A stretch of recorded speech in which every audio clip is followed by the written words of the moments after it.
एका गावात एक विद्वान राहत होता. तो खूप ज्ञानी होता. त्याच्या ज्ञानाने त्याच्या गावातील आणि इतर आजूबाजूच्या गावातील सर्व लोक प्रभावित झाले होते. गावातील लोक त्याचा खूप आदर करायचे. गावातल्या लोकांवर त्याचा चांगला प्रभाव होता. एके दिवशी एक चमत्कारी बाबा त्या गावात आला. तो लोकांना ज्ञान कमी द्यायचा, पण चमत्कार जास्त दाखवायचा. लोकांचा ज्ञानातला रस कमी झाला, चमत्कारातील रस वाढायला लागला.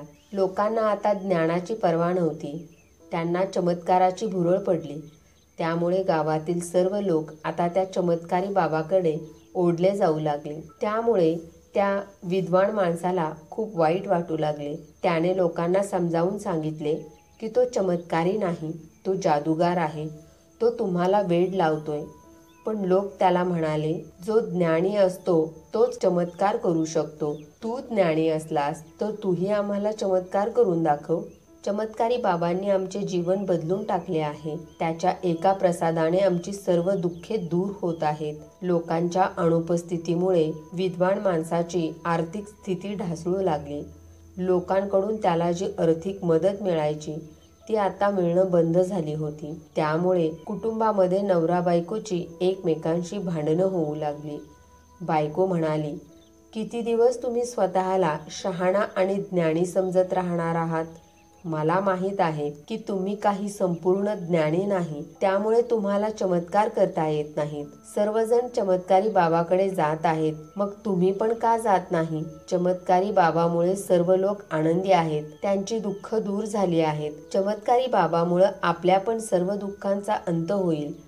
पत्नीच्या आग्रहामुळे तो ज्ञानी माणूस दुसऱ्या दिवशी चमत्कारी बाबाच्या भेटीला पोहोचला. चमत्कारी बाबाच्या भेटीला ज्ञानी माणूस आलेला पाहून लोकांचा चमत्कारी बाबावरील विश्वास आणखी वाढला.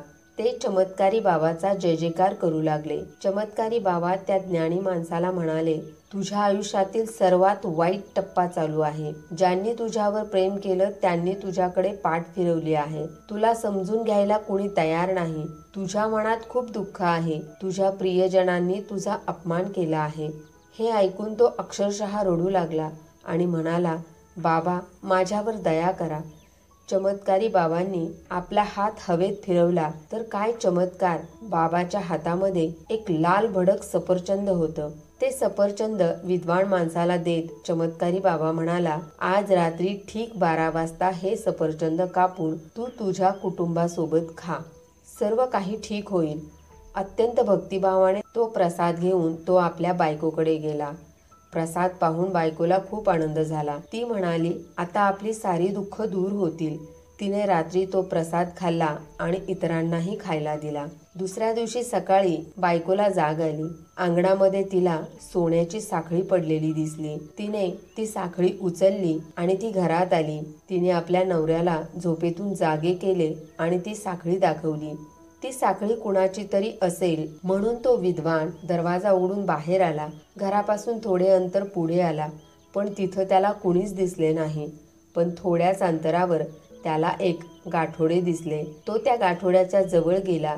त्याने ते गाठोडे उघडले तर त्यामध्ये खूप सारे पैसे आणि सोनं होतं.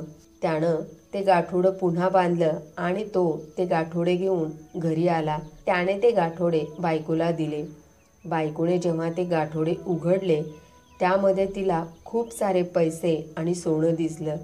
ती आनंदानं नाचू लागली. तिला खूप आनंद झाला होता. म्हणून ती विद्वान माणसाला म्हणाली, हे सारं धन आपल्याला चमत्कारी बाबामुळे मिळालेलं आहे.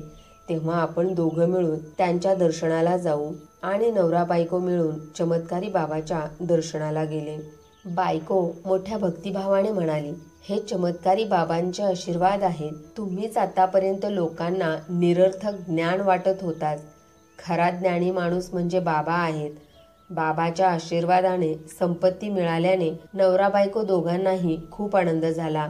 आपल्या मुलांसह बाबांना भेटायला ते दोघे निघाले. बाबांकडे गेल्यावर आपल्याला कसा धनलाभ झाला आहे हे त्यांनी बाबाला आणि मेळाव्यातील जमलेल्या सर्वांना सांगितलं. बाबांचा आशीर्वाद घेऊन ते आपल्या घराकडे परतत असताना रस्त्यातच त्यांना दरोडेखोर भेटले त्या दरोडेखोरांनी विद्वान माणसाच्या हातातील गाठोडे आणि सोन्याची साखळी आणि इतर सर्व सोनं हिसकावून घेतलं. त्याच्याकडून पैसे लुटून दरोडेखोर पळून गेले. तेव्हा शहाणा माणूस जोरात हसला. तो खूप जोरात हसला आणि हसतच राहिला. नवऱ्याला असे हसताना पाहून बायकोला काळजी वाटू लागली. दरोडेखोराने आपले पैसे लुटले म्हणून आपल्या नवऱ्याला वेड लागला आहे असं तिला वाटू लागलं. नवरा बायको पुन्हा बाबाकडे गेले. बायको बाबांना म्हणाली, तुमच्या कृपेमुळे आम्हाला धनसंपत्ती मिळाली, पण रस्त्यात दरोडेखोरांनी आम्हाला लुटले आणि आमचे सारे पैसे आणि सोने दरोडेखोर घेऊन गेले. चमत्कारी बाबा म्हणाले की हे सर्व तुमच्या मागच्या जन्माच्या कर्माची फळं आहेत. तुझ्या नवऱ्याने केलेल्या पापाची ही फळं आहेत आणि ती तर तुम्हाला भोगावीच लागतील. विद्वान माणूस म्हणाला, बाबा, ही माझ्या मागच्या जन्माच्या कर्माची फळं नसून तुझ्या ह्या जन्माची फळं मी भोगत आहे. तुझ्या मागं जो तुझा शिष्य उभा आहे त्याने आणि त्याच्या साथीदारांनी आम्हाला लुटलं आहे. हे सर्व तुझ्याच सांगण्यावरून झालेलं आहे. आधी तू आम्हाला पैसे दिलेस आणि परत तूच ते लुटून नेलेस. आणि त्याच्या शिष्याकडं पाहत विद्वान म्हणाला, अरे दरोडेखोरा, मी तुला तेव्हाच ओळखलं जेव्हा तू माझ्या हातातून गाठोडं हिसकावून घेत होतास. तेव्हा मी तुझ्या हातावर भाजलेल्या खुणा पाहिल्या आहेत. त्याच्या बायकोनेही दरोडेखोर हातातून गाठोडं ओढून घेत असताना दरोडेखोराच्या हातावर भाजलेल्या जखमांचे व्रण पाहिले होते. गर्दीतून बाबाचा एक सेवक उठला आणि तो ओरडून म्हणाला, अरे बघत काय बसलात? हे दोघेजण आपल्या बाबांना दोष देत आहेत, त्यांच्याबद्दल खोटं बोलत आहेत. हे दोघंही पापी आहेत. त्यांना इथून हाकलून लावा. सर्व गावकऱ्यांनी मिळून दोघांना तिथून हाकलून लावलं आणि आजच गाव सोडून जाण्याचा आदेश दिला. नवरा बायको आपल्या मुलांना घेऊन घरातील सामान बांधून तिथून निघाले. दोघेही खूप दुःखी झाले होते. त्यांचे आयुष्य सुखातून दुःखात गेले होते. आता काही मार्ग नव्हता. मग पत्नी म्हणाली, आता आपण कुठं निघालो आहोत? तिच्या प्रश्नाला उत्तर न देता विद्वान सामान उचलून चालू लागला. त्याची बायको त्याच्या पाठोपाठ मुलांना घेऊन चालू लागली. काही दिवस पायपीट केल्यानंतर त्यांना एके ठिकाणी काही बौद्ध भिक्षू दिसले. पावसाळ्याचे दिवस असल्याने ते बौद्ध भिक्षू एका आश्रमात थांबले होते. विद्वान खूप दुःखी होता. त्याने आपली सारी व्यथा बौद्ध भिक्खूंना सांगितली. त्याची ती अवस्था पाहून बौद्ध भिक्खूने त्याला आपल्यासोबत काही दिवस राहावे असे सुचवले. तो आपल्या बायको आणि मुलांसोबत त्यांच्यासोबत राहू लागला. त्यांची सेवा करू लागला. पण त्याच्या मनातली सल काही जात नव्हती. तो मनातून खूप दुःखी होता. त्याला त्याचे जुने आयुष्य आठवत होते. भोंदू बाबामुळे आपले आयुष्य कसे बर्बाद झाले याची त्याला सतत आठवण होत होती. त्याला चमत्कारी बाबाकडून त्याचा बदला घ्यायचा होता. एके रात्री त्याने त्याचा बदला घेण्याचे ठरवले. आपण काय करणार आणि कसा बदला घेणार याचा त्याने विचार केला. आता त्याला कुणाचीच पर्वा नव्हती, ना बायकोची ना मुलाची, कारण तो सुडाने पेटला होता. एके रात्री तो खंजीर घेऊन चमत्कारी बाबाला मारण्यासाठी आश्रमाच्या बाहेर गेला. तो काही अंतरावर पोहोचला तेव्हा त्याला समोर बौद्ध भिक्षू येताना दिसले. त्याला पाहून भिक्षू म्हणाले, तू कुठे जात आहेस? विद्वान म्हणाला, मी त्याला मारणार आहे. त्या ढोंगी बाबामुळे माझे आयुष्य उद्ध्वस्त झाले आहे. त्याला आनंदी राहण्याचा अधिकार नाही. त्याला या जगात जगण्याचा अधिकार नाही. त्याने माझे आयुष्य उद्ध्वस्त केले. आता मी त्याला संपवणार आहे. बौद्ध भिक्षू त्याला म्हणाले, कुणीही दुसऱ्याचे आयुष्य उद्ध्वस्त करीत नाही. आपण स्वतःच आपले आयुष्य आपल्या हाताने उद्ध्वस्त करत असतो. जीवन म्हणजे काय हे तुला अजून समजलेले नाही. लोक जगण्यासाठी पैसा कमवतात. पैसा, धनसंपत्ती, आदर, सन्मान, पद, प्रतिष्ठा, इच्छा हे सगळं म्हणजे जीवन नव्हे. त्यावर विद्वान म्हणाला, मग जीवन आहे तरी काय? बौद्ध भिक्षू म्हणाला, तुझं जीवन म्हणजे तू स्वतः आहेस.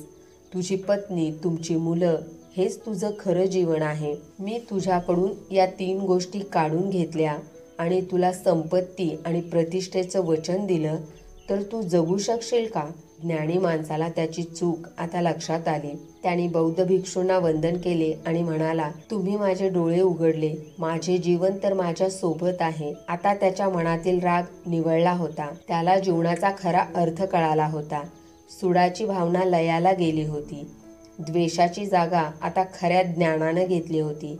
त्याने बौद्ध भिक्षूचे आभार मानले आणि काही दिवसातच जवळच्या गावात जाऊन त्याने आपल्या बायको आणि मुलांसमवेत आनंदाने नवीन आयुष्याला सुरुवात केली. मित्रांनो, दुसऱ्यामुळे स्वतःला दुखावणं, आयुष्याचा आनंद लुटता न येणं, आपल्या आयुष्यातला अनमोल वेळ दुसऱ्यांचा द्वेष करण्यात वाया घालवणं हा जीवनाचा अपमान आहे आणि हा अपमान आपण रोज करतो. आपल्या जीवनाची कदर करायला शिका.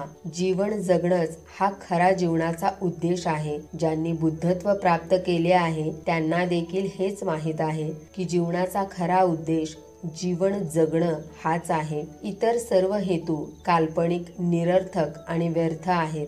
जीवनाचे हे सत्य समजून घेण्याचं एक काम आपण आयुष्यात कधीच करत नाही. जीवन जगण्याचा उद्देश काल्पनिक आणि निरुपयोगी नाही.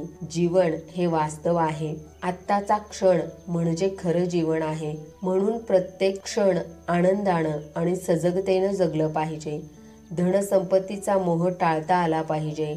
मनात द्वेष आणि सुडाऐवजी प्रेम आणि मंगल मैत्री असली पाहिजे. आणि हेच आपल्याला आयुष्यभर कळत नाही. आपण आपल्या आयुष्यात सर्व कामे करतो पण जीवन जगण्याचं काम मात्र करत नाही. तुम्ही पैसा कमवा, पद कमवा, प्रतिष्ठा कमवा, पण आनंदी राहा. इतरांना दोष देण्यात आणि इतरांचा द्वेष करण्यात आपला वेळ वाया घालवू नका. आपल्याला मिळालेले जीवन आपण जगत नाही. खरे जीवन हे आपले ध्येय आहे. खरं तर जीवन आनंदानं जगणं हेच जीवनाचं खरं साध्य आहे. पण शेवटी आपल्याला पद, पैसा, संपत्ती, प्रतिष्ठा हे मिळवण्यासाठी आपल्या आयुष्यातला बराचसा वेळ आपण वाया घालवतो. पण हे सारं मिळाल्यावर ते आपण आपल्याकडे कायमचं ठेवू शकतो का? तुम्ही ही म्हण नक्कीच ऐकली असेल, माणूस येताना रिकाम्या हातानं येतो आणि जाताना सुद्धा तो रिकाम्याच हातानं जातो. अगदीच बरोबर आहे नाही का?